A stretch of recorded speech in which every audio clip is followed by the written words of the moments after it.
Let me tell you about that spot. That company had a hard time understanding my thought process and who I was. And when I told them my biggest fans are the youth, because sometimes people my age and people that look like me didn't really understand me. So I need to appeal to the youth, because the youth was the one going out there telling mommy, daddy, I want those shoes. Wow. I need you to buy those shoes.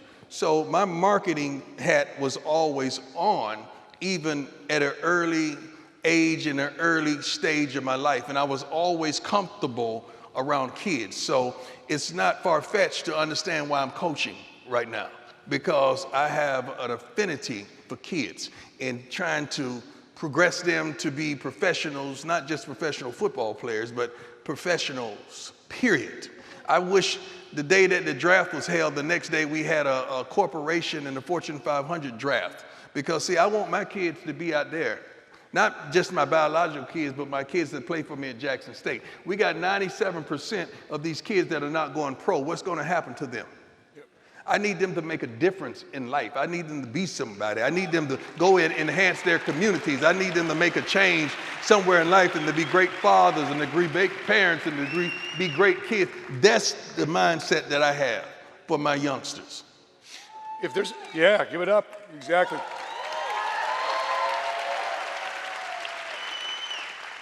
If there are athletes right now, whatever sport, and you like their example on the field and also off the field, and these are your kids, who would you tell them to watch?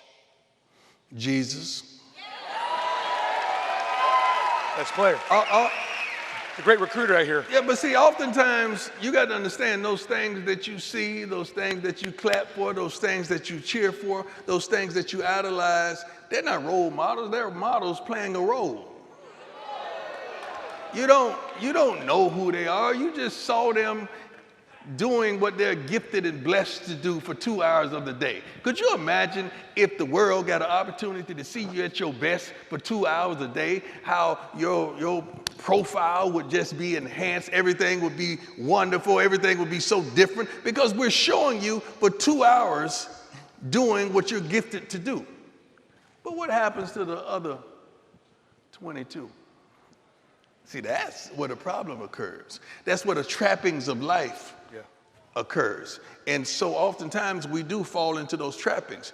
I would advise you to be that role model for your child, for your friend, for your homies, for that person that looks up to you and looks out for you.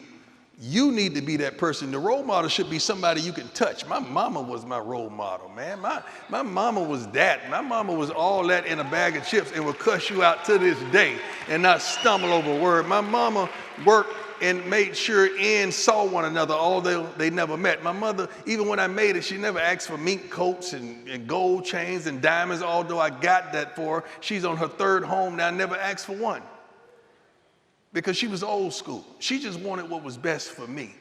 And she wasn't thirsty, she wasn't hungry, she wasn't seeking and searching for attention and adulations. And now we got parents trying to be the boss. We got parents trying to be in every commercial, trying to be in every shot. Although I did put my mama in a Super Bowl commercial, which you're gonna see on Sunday.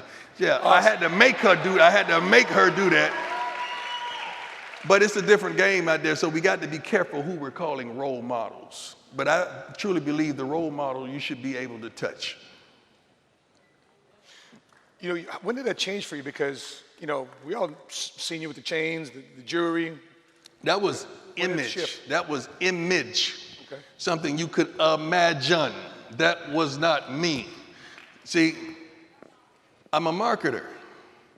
I market. And I'm pretty darn good at it. You should clap for me right there. Because I'm about to tell you a few things that you're not going to believe. I created that persona. I created that character. I'm from Fort Myers, Florida. Anybody in here from Fort Myers? Okay, let me tell you something, baby. When we grew up, the drug dealers were the guys. The rappers were the guys. What did they have? The gold chains, the flamboyant look, the flash, the whips. I gave the kids that, allowing them to know you didn't have to do that. So it was all persona and perception, and you had to believe what you want to believe. Now, let me tell you the truth of the matter. I stopped using profanity in 1986. No, I'm not done with telling you about prime. I'm in the third person now. I've never been high a day of my life. Hold on, I'm not done. I've never smoked or sipped a taste of alcohol, wine, or anything in my entire life. So all the stupid and the foolish and the idiotic things out there that I did, I just did that, all right? I was not under the influence, but that was really me, all right? But that was all image, just to bring attractability, just to bring something to a position that people had never seen before. That's all that was. If you like that clip, watch this next short clip right here. And to watch the full episode, click right here. Until we meet again, continue to live smart, continue to love smart, and be money smart today.